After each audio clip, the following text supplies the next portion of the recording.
Hey everybody, welcome to a new video. This one's gonna be a bit different today, but I think by the end of this, a lot of your questions will be answered when it comes to what gear do I use to make my videos. It's probably the most common question on my YouTube and my Instagram, so we're going to go over literally every single piece of gear I own, from the cameras to the camera support to even batteries and HDMI cables. I have a feature coming up soon of this beautiful A86 as well as Rowdy's Garage episode 1, but while I work on those, I thought this would be a great time to get this out to you guys. This video is a long one. You've already seen the timestamp if you're here, so do yourself a favor, grab a snack, grab a drink, save this video and come back later if you need to. And I really hope it answers some of your questions by the time it's over.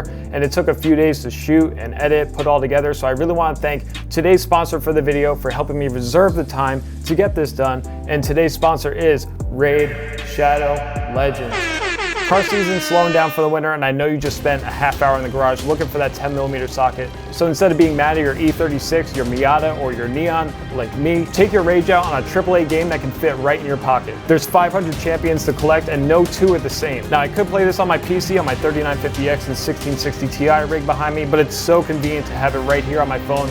Let's get started by picking my champion. This blue guy looks pretty sick. Yes, sir. All right, let's see where we gotta go here. Portal. The graphics and the animations in this game are well beyond what I expected. Let's get going here. Campaign. Here we go. Oh wow, okay. It's so cool that you can rotate the camera in like this 3D space here. All right, I'm knocking this guy out. Bang, bang. Whew. There we go, next one. Bye. Bye. Higher blessing. Bless up. Done. Done. Raid just released their biggest update ever called Doom Tower. It's a giant tower with 120 floors, secret challenge rooms, and 12 seriously badass bosses to take on. And I promise it's more fun than the 12 electrical problems in your Mark IV Jetta. On top of that, they're also releasing 14 awesome new champions just in time for the holidays, along with a whole host of holiday events and tournaments.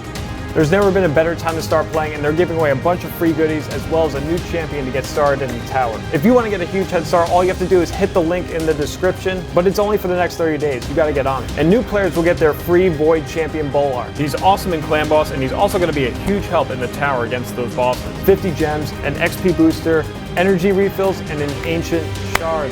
And all that treasure will be waiting for you right here. You can find me in the game under the name HALCYON Photo, and if you're quick enough, you can even join my clan. And joining my clan is cooler than being in Battle Gang, Violent Click, Slammed Enough, Camera Gang, Stancy Pants, or Dapper. Very big thank you to Raid Shadow Legends for sponsoring today's video. Let's get back to it.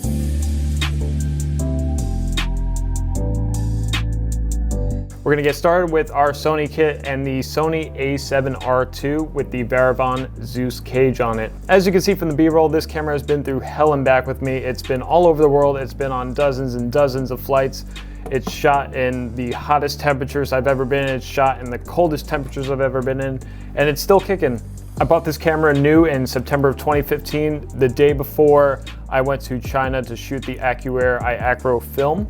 And since then, it has over 35,000 actuations, which isn't that much in the span of 5 years, but this camera is really what took video to the next level for me. At the time, I was looking for something to replace my Canon 5D Mark III in both the photo and the video segments. That's why I never ended up going with the Sony a7S II, and a lot of you guys are surprised that I don't use the S2, and it's because I needed something with high resolution photos, the ability to print and produce massive images. And with this camera, it was a whole new world for me, the ability to shoot 42 megapixel photos. The burst speeds of this camera were leaps and bounds beyond the 5D Mark III, and the 4K video and having S-Log was all new to me. Really, this camera, I owe a lot to this camera if I'm being sentimental about it with you guys. The Canon 5D Mark III was great. It's still a great camera. With this camera, I've shot a lot of amazing vehicles, and if you need any reference videos of what this camera has done, you can go through my channel. Everything all the way back to H2O 2015 was shot with this camera. And now the camera I'm shooting this with, which we'll go over next, started mixing into my videos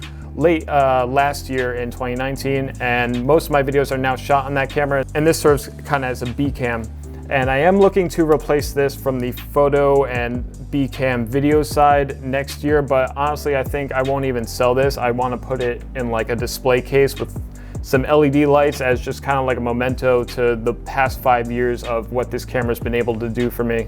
The best part about this camera now is that if you were gonna get this new, I think it goes for like 1,500 bucks. Moving on to my staple lens for this camera, another thing a lot of people are surprised by is that my most common lens on this camera is the Sony 28-70 kit lens. It's not the 24-70 G Master. I'm not really a fan of shooting shallow depth of field content, whether it's photo or video. I like to shoot at a high aperture. To me, it makes you focus more on the composition of your image.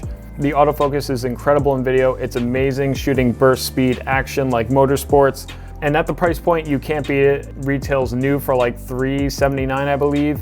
And you can get used excellent condition ones on B&H or Adorama for like 300 bucks or even cheaper. It has a 55mm filter thread, which we have a Hoya variable ND filter and a B&W polarizer for this lens. So really, if you're looking to get into the full frame Sony world and you just need a do-it-all lens to get you started or just a solid workhorse to keep you going, this kit lens, great option. Next in our series of lenses for this camera, we have the Rokinon 135mm f2 and the Rokinon 35mm f1.4. These are both the photo versions of their lenses, but what I did is I actually took the back barrel off and took out the mechanism that clicks the aperture, and now we have a free roaming aperture. So if we want to rotate our aperture mid-shot, we can, and there's no sudden change in the light seen in the shot. These are also pretty solid photo lenses. They're decently sharp once you stop them down to like f4. The 135mm variant I use for detail shots of vehicles when I'm doing photos, and I use it just as something to have some longer range telephoto shots and videos to match with the wider content. Then we have this little guy that I just picked up. This is an SLR Magic 18mm manual lens. It covers the full frame, and I picked this up just to have something wired to do the live streams with, but I am interested in using this for suction cup shots at night. Something important to have when doing video is a good monitor, and I can't hold it while I talk to you guys because I'm using it to make sure my image is good here, but this is the Atomos Ninja V monitor / recorder. It's a 1000 nit brightness, 5 inches in size. 1000 nits is pretty good, but on a very sunny day, I wish I had something brighter. I've had it for a few years now. It's never given me any problems. It does get very hot though. What it also allows you to do, in addition to just getting a bigger picture of your image, is it also records. So something like the A7R2 that records 8-bit internal video, it now puts that in a 10-bit container ProRes file, which is much nicer to have when it comes to editing. Even though a lot of cameras coming out now have internal ProRes or internal 10-bit, Atomos is always developing their products with cameras as they come out, so it's a good ecosystem to put yourself in and use going forward. To record to the Ninja V, I use these SSDs here. These fit into the Atomos caddies for the Ninja V and all of their recorders. Inside, I have a PNY 240 gig SSD. I use 3 240 gig SSDs as opposed to say 1 500 gig or 1 terabyte SSDs. That way, if for any reason a card ever goes corrupt, I know I recorded my media over multiple smaller cards as opposed to one large card. To hold the SD cards for the Sony camera, the drone, the audio recorder, and anything else, we have this SD case here. These are our own custom SD cases. They are aluminum anodized. They're available in red, black, and blue, and they have the HALCYON cat on there, and it says protect media, and he's holding an SD card. They hold up to 8 full-size and micro SDs. They're available in the shop, just saying. You know, if you need one, they're there. To send the signal from the camera to the monitor, we need HDMI cables, and I use these for this camera and the camera that's recording me right now, the Kinefinity Terra, and these are Purestone HDMI cables. This is a 3-foot variant, but I have it in 1 foot, 3 feet, 6 feet, 10 feet. They're cheap, they transmit a 4K signal, and you cannot go wrong. So do yourself a favor, order a few. That way, if you snag on one too hard during a shoot, you can replace it immediately. With the price that they are, it's worth just doing. Then we'll need something to mount our monitor onto our camera or onto our tripod or gimbal. This is the Manfrotto 244 mini arm. This thing is extremely heavy for just being a monitor arm, but I've had it for, I think I got it when I got this camera, and it has yet to break. It's built like a tank, and it holds an extreme amount of weight. In the photo aspect of my work with the A7R2, you'll see on my website and my Instagram that I like to use strobes a lot for my content. And for that, we use the Flashpoint Explore 600. This is a wireless strobe, for the Sony cameras, but it works with any cameras as long as you get the correct transmitter. 600 watts of pure power, which was important for me because I like to shoot in the sun and use the sun as a lighting point as well. Important things to look for when shopping for a strobe is the recycle time, which is the amount of time it takes to charge the bulb in between firing. If you want to shoot photos during the day with a strobe, you're going to want something that's at least 320 watts. I wouldn't go anything lower. And the wireless transmitter that comes with this strobe is amazing. I've had this strobe set up near a car with my camera 150 feet away, and it still fires just fine. It also comes with a Bowens mount, which is the mount on the front of the face, so you can put different light modifiers on the front of it, whether you want to do diffusion or an egg crate filter or just a regular tube filter like this. So if you're looking to get into strobing with your photo work, highly recommend the Flashpoint Explorer 600.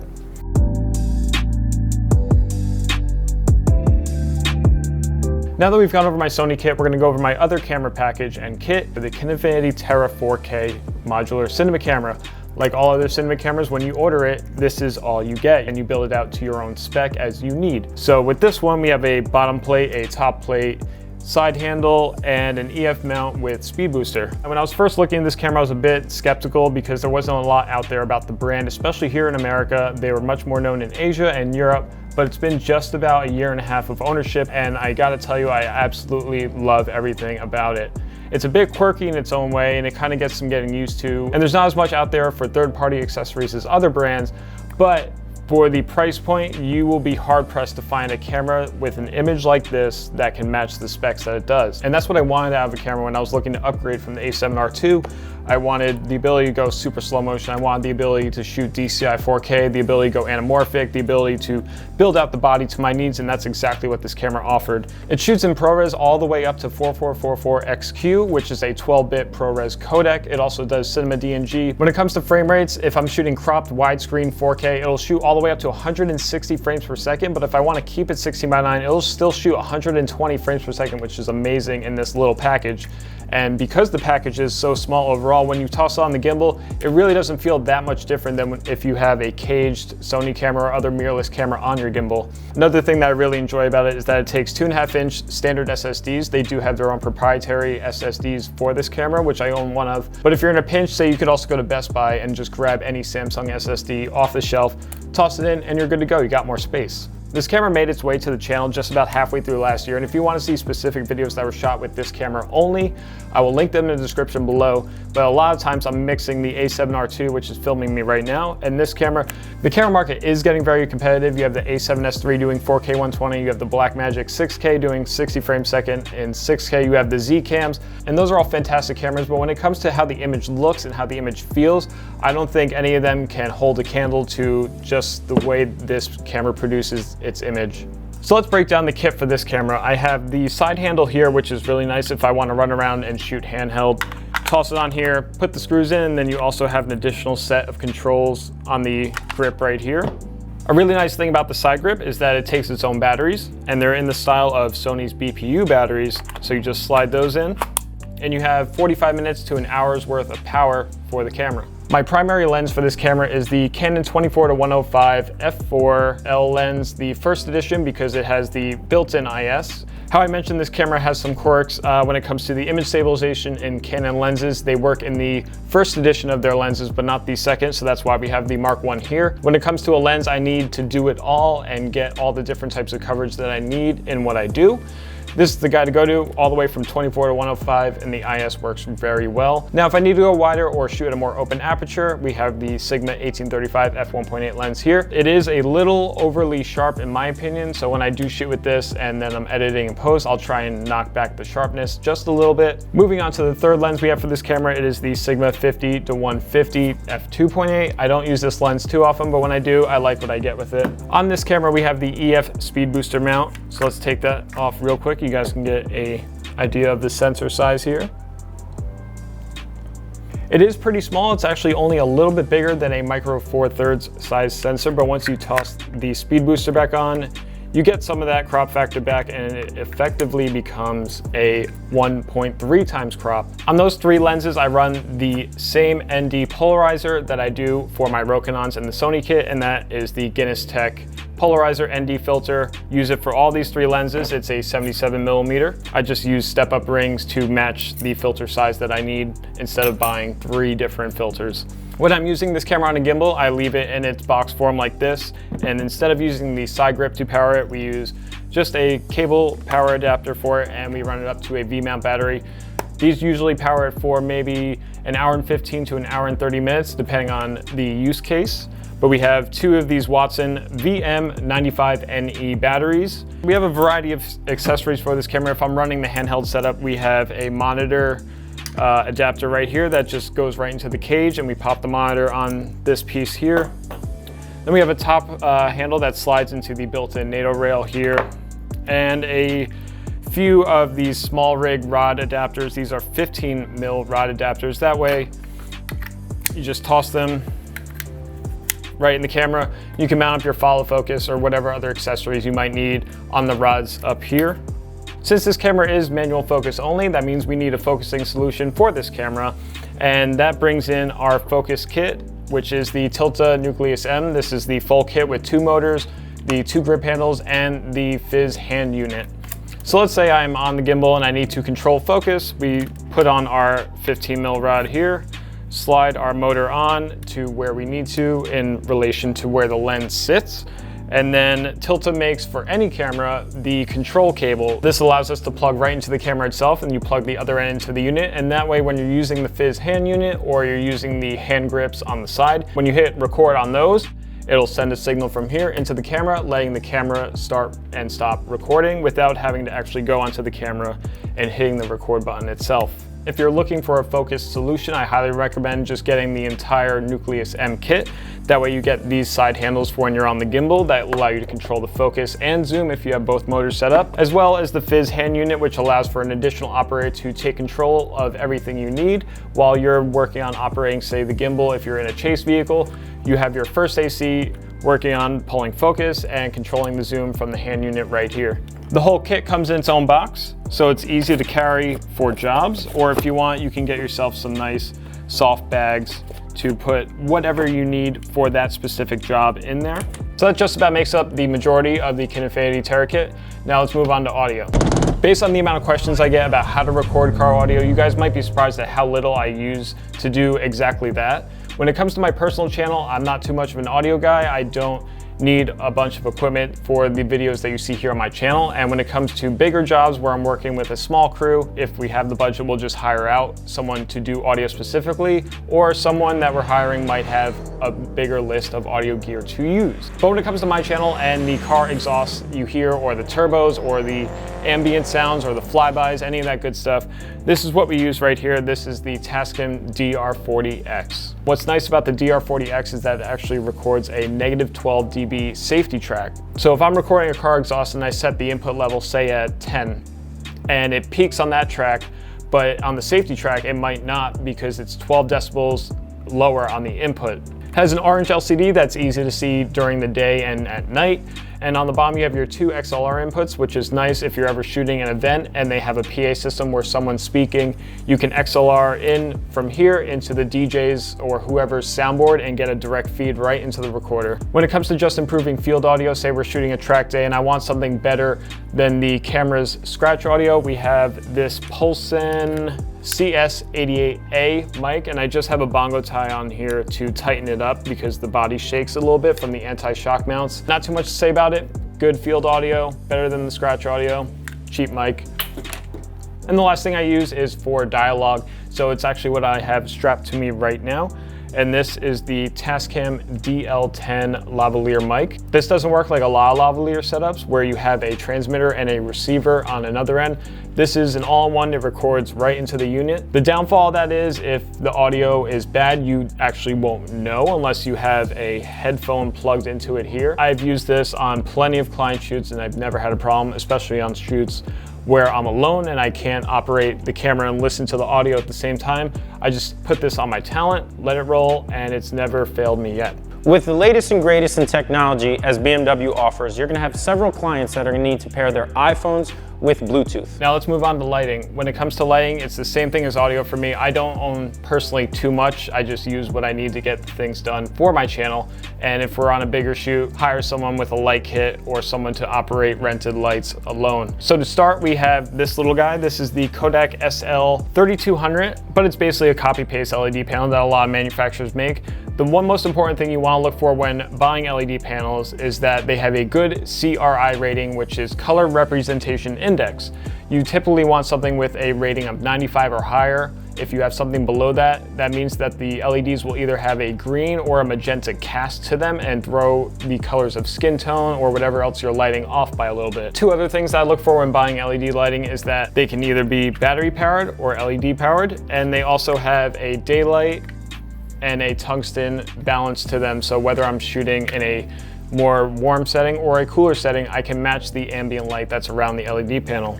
What's nice about these little LED panels is that you can toss them in the back seat of a car and add a little bit of an ambient glow, add a little bit of a fill light to say if you're shooting a wheel or somewhere in the engine bay. Then the next piece of kit is basically a bigger brother of that.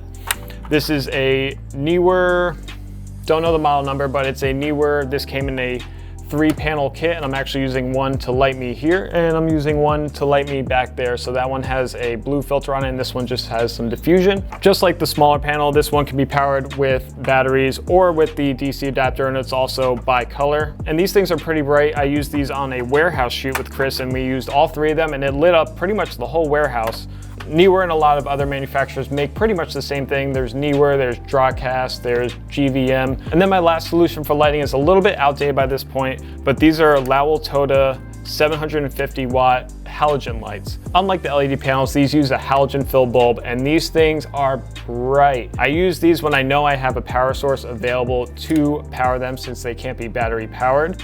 And these get extremely hot. So if you're gonna get yourself some halogen powered lights, be sure to get yourself a nice set of safety gloves to handle said lights. The last 2 pieces of my light kit would be light modifiers. So we have some cinefoil and we have gels. Gels are what they sound like. They're basically transparent sheets of film of all different colors. You can do red, you can do purple, you can do green, blue, literally whatever color you want, they make a gel for. They also make gels that are more purpose-built instead of adding pops of color, and those are CTOs, CTBs, which is color temperature orange, color temperature blue, which will shift the color of the light you put it on by a few stops, either blue or orange. And they also make them for green or magenta. These are nice to toss on the LED panel, say you're putting in the back seat of a car. If a car has a certain color scheme and you want to match the LED panel you put in there to the car's color scheme, just wrap one of these around the light and you're good to go. We have a neon blue gel on the light behind me, and that's what's putting this cast of light on me here. This is cinefoil, and it's exactly what it sounds like. It's aluminum foil that is basically matte black, and it's used to block and shape light in the direction that you need or don't need. So on this panel right above me here, I have some cinefoil facing this way so that none of the light from the LED panel that's lighting me is splashing onto the back wall and drowning out the background. It's portable. You don't have to keep it in a roll like this. You can rip some off and lay it flat in your case. It's lightweight and it's cheap, so it's worth throwing in your kit to help shape light however you need. That's it for lighting, so let's move on to camera support. I don't know if I'm gonna be able to fit this in the shot. Let's see. Yeah, all right.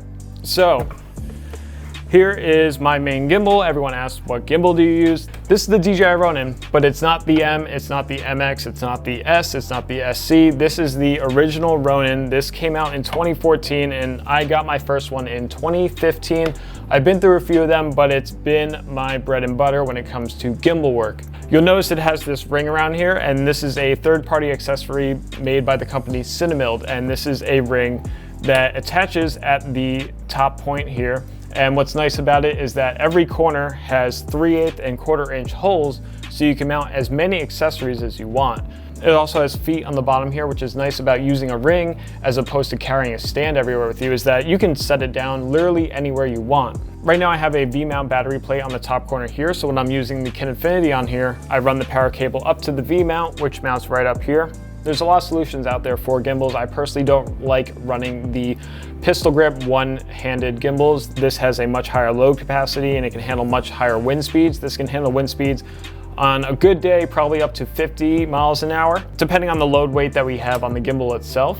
A major downfall to this, and why I eventually want to upgrade to something like a Movi Pro down the line, is that this setup is extremely heavy. Right here is probably about 10 to 12 pounds without a camera on it. And then once you add your monitor, your camera, your batteries, microphones, whatever you need to actually put on here, the weight can add up pretty quickly and it gets exhausting because of the wide grip is not too natural of a way to hold something up. When I'm running the Kinefinity on here and I need to run the follow focus grip, we have an adapter right here with this L bracket and this handle that it goes on right here, and instead of holding the ring, I hold the handle grip next to it and I control the focus with this wheel right here. After the gimbal, we have tripods. We have a Benro S6 here, and then the camera that's recording this is on a Benro BV4. The most important thing when considering a fluid head for your camera are the dampening and stiffness settings on the head itself that change how smooth or stiff the pan and tilt motions are.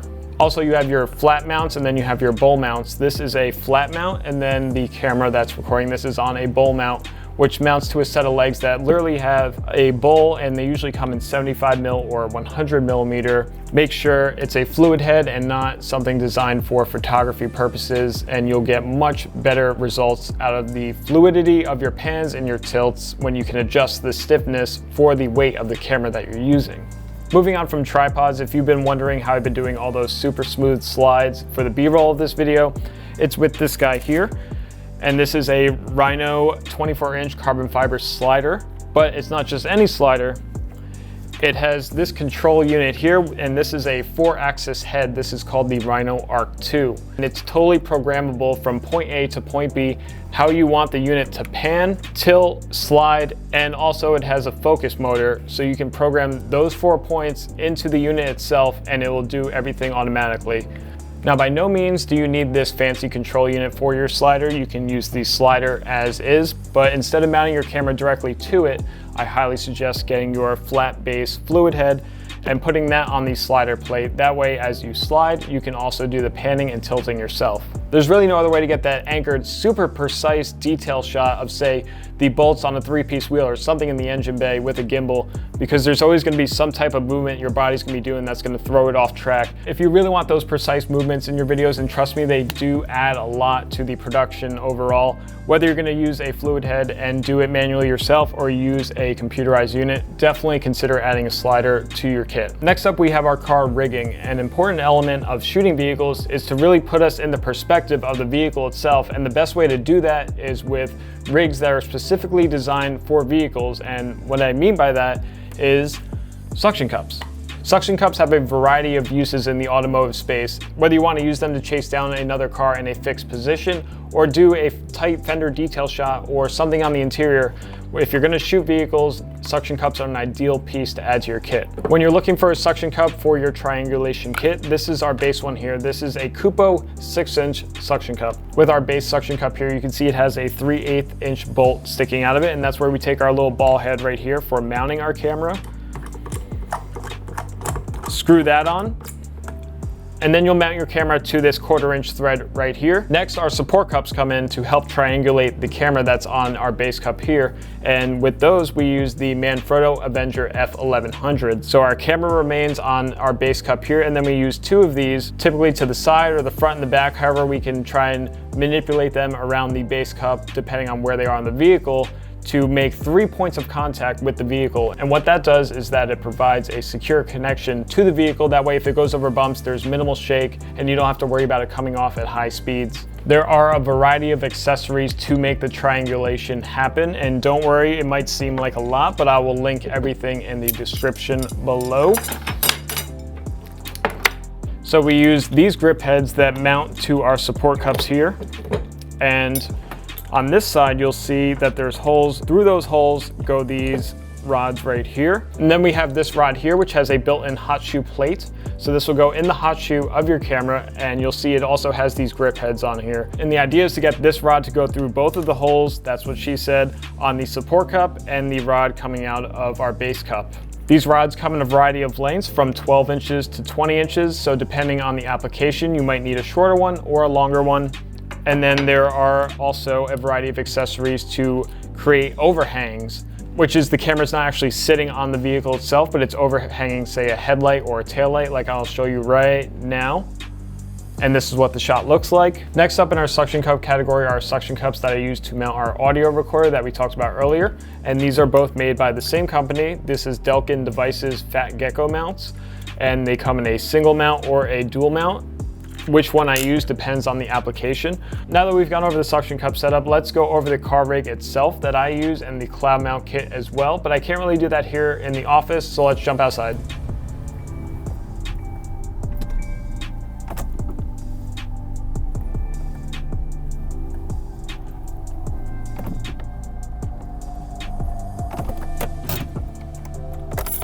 Here we are out random industrial neighborhood, and we're gonna go over the car rig now.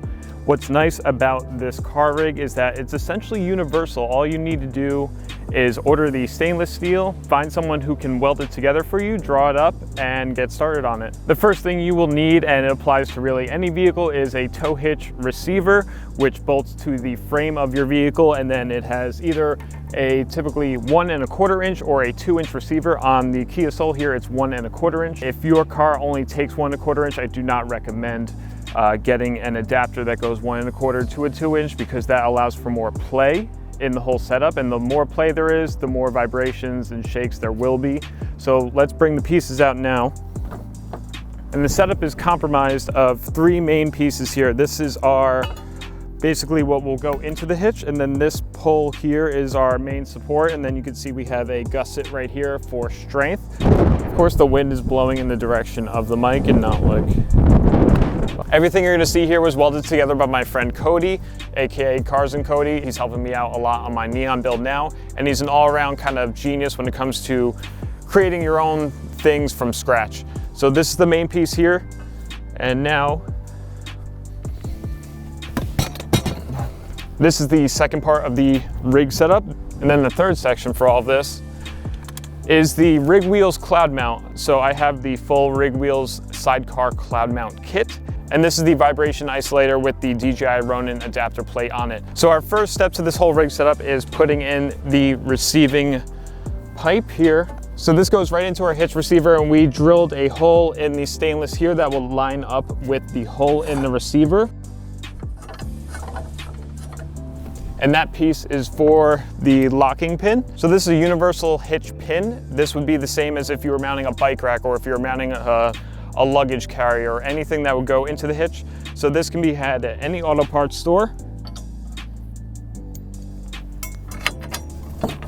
And then first thing you'll notice right off the bat is, even though this is a 1 1/4 inch receiver and this is 1 1/4 inch stainless, the tolerances between the two are so dramatic that there's a lot of play going on right here.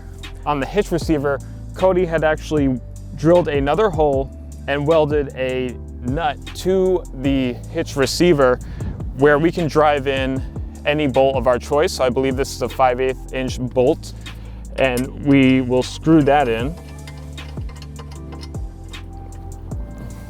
Grab a socket for the correct size, or just a pair of pliers like we have here. There's much, much less play. And now we can put on our second piece to the rig.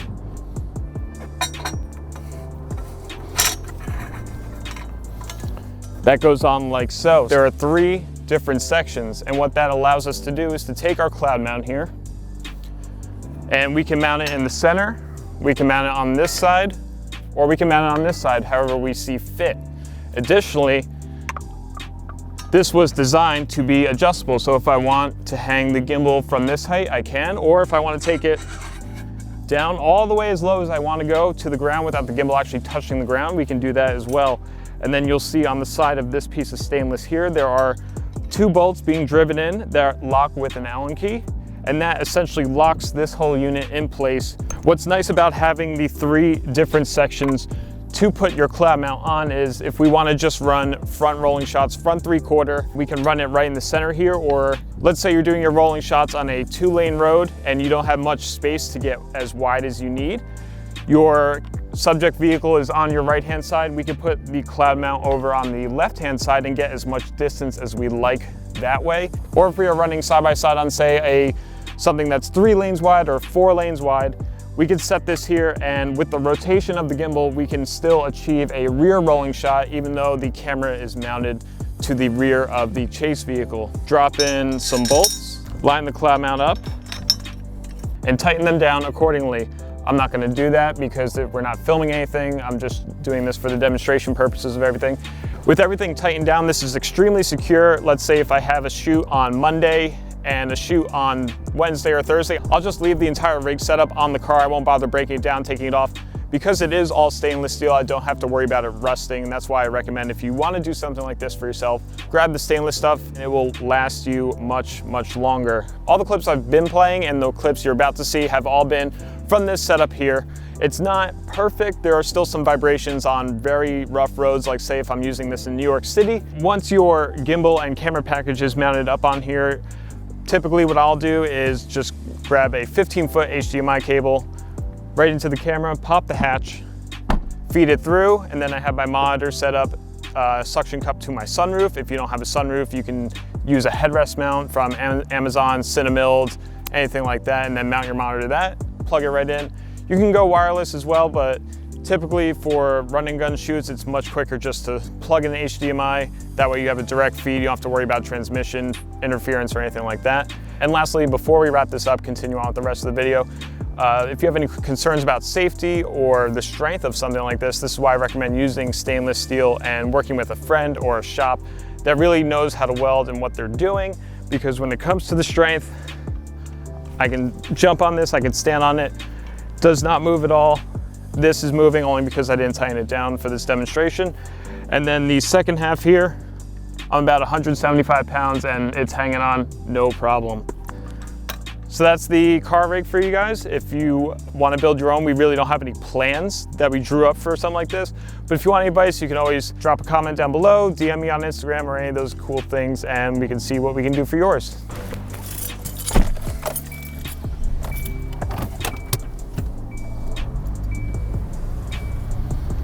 Now that we're here back in the office, it's a great time to talk about the drone I use, and it is the DJI Mavic 2 Zoom. When I tell people I use the Zoom, they seem surprised that I did not go for the Mavic 2 Pro, but when it comes to drone footage, the one thing that bothered me the most is that when I would go from a shot with the camera into a shot with the drone shot's just always so wide. So having these optical zoom capability up to 48 millimeters and 96 millimeters digitally was a game changer for me to match my footage, especially when I'm trying to do like an action sequence and pack in a lot of movement, and always switching to a super wide shot really bothered me. So that's why I went with the zoom. The most important thing I would say to grab for your drone, no matter what drone it is a set of ND filters all the way up to ND64. That way, even in the brightest conditions, you can still shoot at 1/50th of a second or double your frame rate in whatever frame rate you may be shooting in at the time. Another important thing would be to grab a few batteries. The batteries on drones definitely do not last long, so if you want to go a whole day, I personally shoot with 3 batteries. That gets me about 60 minutes of flight time, which is plenty on an 8 to 10 hour shoot day. And then I also have the DJI battery hub. That way I can plug in all the batteries at night and it'll cycle through each one, charging it up, and I don't have to worry about taking one off the charger, putting it on. If you're new to drones and you want to pick one up, when you first get it, definitely find a big open field to practice in and really understand the mechanics of how the controls work, because the last thing you want to do is crash one of these and have to send it to the manufacturer for repair, or if it's beyond repair, have to buy a new one. When it comes to editing hardware, if you couldn't already tell by the glowing RGB madness behind me, I am a PC guy. This is a build I did earlier this year, and I actually filmed the entire process, but I never put it on the channel because I didn't think it would do too well. So here's some footage of me putting it together while I talk about the specs. So it has an AMD Ryzen 3950X, and I chose this processor essentially because it was the largest processor I could get without going Threadripper, and Intel for me personally was not a choice because of their price to performance. Didn't really seem like a value in any sense. For the graphics card, I have an MSI 1660 Ti Gaming X something. I do want to upgrade graphics cards at some point, but with the way the market's going right now, it probably won't be for a while. The motherboard is an Asus ROG Crosshair 8, and I chose that because it was the most powerful and feature set motherboard I could get for the 3950X. It's all housed inside a Lian Li Landcool 2, which I found to be an awesome case for my personal use. I really like the feature set of the case and the modularity it offered.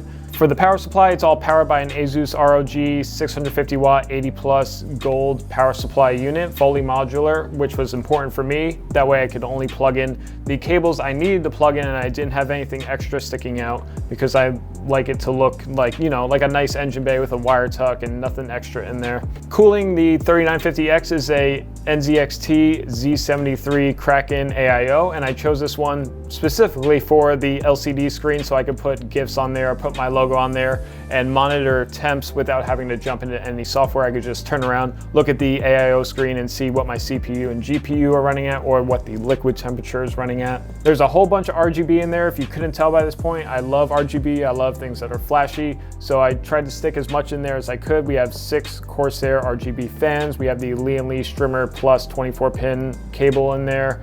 The graphics card has RGB. The case has 2 strips of RGB, and the motherboard also has RGB. Then for storage on this computer, it actually is hooked up to 2 M.2 drives, 2 SSDs, and 3 HDDs. So we have a Gen 4 M.2 SSD, 500 gigabyte that houses our operating system and all of our programs and the cache for those programs. And then we have a 1 terabyte version of the same SSD, and I use that for the project that I'm currently editing in the moment.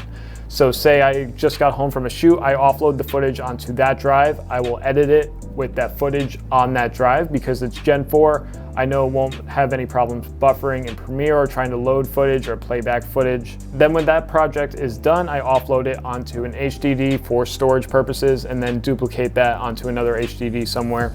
Then the 2 SSDs that are in there are Seagate Barracuda Computes, a 500 gigabyte and a 1 terabyte SSD.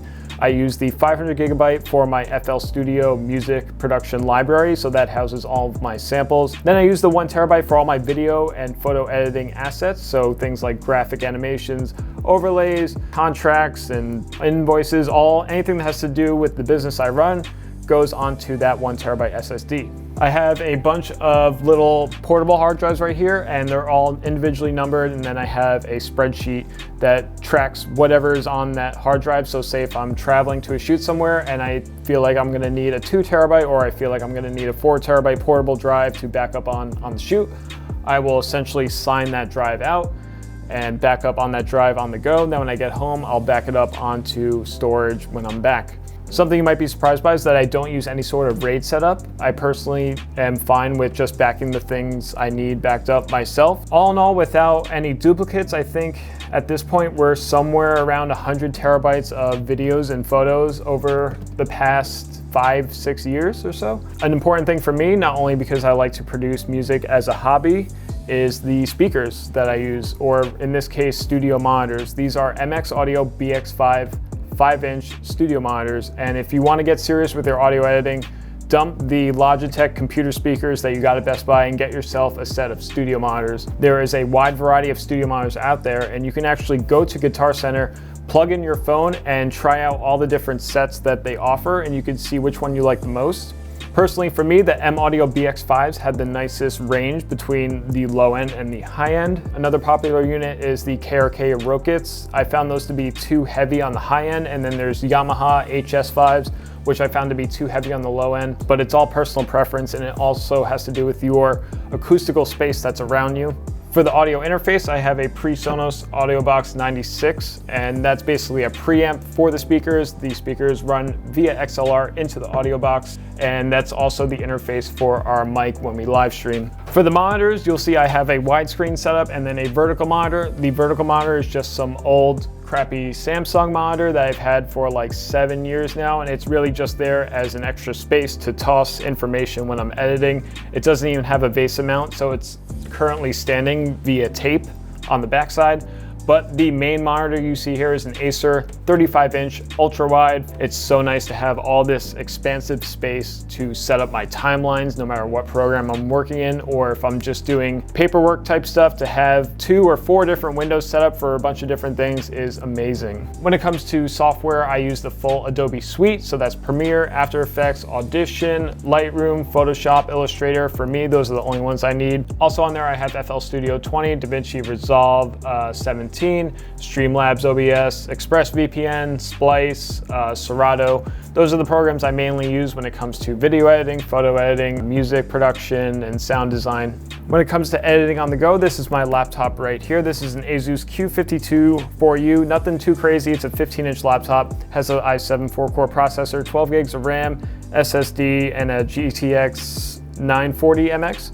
But my favorite thing about it is if I'm editing on a plane and I'm in a really tight space, I can flip it over and basically use it as a giant tablet. I don't have to have the whole setup on the tray table and worry about the guy in front of me putting his seat back. Lastly, we're gonna wrap this video up with accessories, and these are things that are just kind of expendables. They don't really fit in any category and they're handy to have for any type of shooting situation. And the first is gaff tape. I love gaff tape. I can never have enough of it. I have a set here, I have a set over there, I have a set in the car, I have a set in the suction cup case because it's cheap and it's handy. It's very strong, it can adhere to mostly any surface, and it does not leave any residue when you pull it up. So if you're in a pinch, you need to stick something to something else, gaff tape's your answer. You'll see we have these small strips here, and I use these for a different variety of reasons. If we're on a big shoot and a lot of people are bringing cards to the person who's dumping all the footage, we'll set up little blocks on the desk or wherever we may be with a green block and a orange block. And what that tells everyone is leave your card in the orange, and if you come back for an SD card, if it's still there, that footage has not been dumped. But if it's in the green box, it's good to go. Take a card, start using it. It's also handy for batteries. So with the Sony Kit, I have a lot of batteries and I put them all in the same case, but after one dies, so I know not to use it again, I'll wrap it in the pink tape. Then we have this yellow tape. It is the brightest out of the bunch and the brightest naturally for the human eye to see yellow. So I use this one to make my marks when I'm shooting. I need to tell a car owner, hey, go around the corner, then pull up to this spot. I will set a piece of yellow tape somewhere out of the view of the camera. That way it's easy for the car owner to see, and he or she can pull up to that exact spot where I need. These gaff tape rolls come in packs, so do yourself a favor, order one and get yourself a nice roll of thick black tape. Next up, we have a set of just international adapters for outlets. Grab one now because if you book something internationally, you're gonna forget about it. So it's good to have on hand, just toss it in a case somewhere. Next up are body caps and lens caps. These are cheap, especially if you don't order the OEM ones, you just order third-party ones. They're good to have because when it comes to run and gun shoots, you're tossing stuff around the car. As much as you wanna keep track of everything, there are chances are you might lose some little lens caps. So when you come home, you have another one. Next, just like HDMI cables, are XLR cables for your audio gear. Grab yourself a variety of different lengths. You can see right here I have, I believe, a 10-foot, and then we have a 2-foot back here for this microphone. It's always good to have one in each different size. That way there's not too much clutter if you can set your gear up close to the source, and if you need a long one, you have it. For the XLR cables, it's also good to have a XLR to TRS adapter. This is good to have, that way, say you're at an event and you need to get into the soundboard, but all the XLR inputs are taken. Just plug this into your XLR cable and see if they have an available TRS input for your audio gear. You'll probably need to power all of that audio gear some way, so a good way to go about that is getting rechargeable AA batteries instead of using disposable. It's better for the environment, and that way you always have a set good to go. I highly recommend the Watson MX series. I use these to power the Tascam recorder that I talked about earlier, and it powers it for, I don't know, like 6 to 8 hours. And I also have 4 sets of 4, so I'm really never without charged AA batteries. Next on the accessories would be everyone's favorite, especially Cody's, because he loves to steal them from me, are bongo ties. These are essentially rubber bands with these little things that look like a bongo at the end, and you wrap it around whatever you need to strap down. The bongo goes through the end and it essentially creates a seal. So whatever you need to strap together, it's handy for. And they're like $6 for a pack of 10. Can't go wrong. More good accessories to grab yourself are things like lens brushes, lens pens. 2 more handy things when it comes to cleaning is getting yourself a little blower tool like this. That way if there's dust on your sensor, you don't have to touch the sensor to get it off. You just, word of advice though, if you are going to fly with something like this, do not put it in your carry-on. I've had them taken away because they look like bombs. So if you're gonna fly with these, put them in your check luggage. And then for smudges on your lens that are too hard to get off with the lens pen, these Zeiss lens cleaning wipes are a solid bet. Other little things I have in my kits are a Allen key set. This is a Husky Allen key set, but you can really get any brand. Just run to Home Depot, Lowe's, get yourself an adjustable Allen key set and a multi-tool. A multi-tool that has pliers, a flathead, a Phillips head screwdriver, and maybe a knife, because you never know when you're gonna need something like that and you don't wanna be without it. And then here we have a bag of mounting screws. We have 1/4 inch and 3/8 inch mounting screws for the gimbal plate and the tripod plates. These are small and easy to lose, so I always go ahead and I order myself like 5 sets of them. That way, even if I just lose them, I don't care. I just have plenty more on the backup. And then this is all in a little travel bag. And with that last piece of gear, I think that just about wraps this up. I'm trying to think if there's anything I missed. I don't think there is. Thank you guys for sticking around. If you've made it this far and you're at the end of the video, comment sushi. Comment sushi if you've made it this far and you're at the end of the video. I hope this answers any and all of your questions. If you have any other questions, feel free to drop them down below. I'll be checking in and I can make any recommendations based on your budget, or if you have any questions about any of the things I've mentioned. If you want to check out any of the gear I mentioned, I set up a page on my website just for this, so head down the description, check it out. All the links are there for literally every single piece of gear. Once again, thank you guys for watching. It was a ton of fun to make this video. Now I gotta clean up the mess I've made around the room making this video, but I'll see you in the live streams and we got some awesome content on the way. Peace.